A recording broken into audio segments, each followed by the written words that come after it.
Halo teman-teman, kali ini kita akan membahas mengenai 3 alat canggih Doraemon yang kini ada di kehidupan nyata.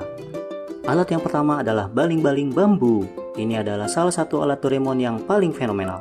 Alat yang berfungsi mirip seperti baling-baling bambu di dunia adalah jetpack yang bisa berada di atas udara selama 10 menit. Selanjutnya, apakah kamu ingat dengan ensiklopedia segala tahu yang sering keluar dari kantong Doraemon? Di dunia nyata, ensiklopedia segala tahu milik Doraemon sekarang sudah diciptakan. Ensiklopedia ini bernama Mbah Google. Alat yang terakhir yaitu permen penterjemah yang kini sudah menjadi nyata menjadi Google Translate.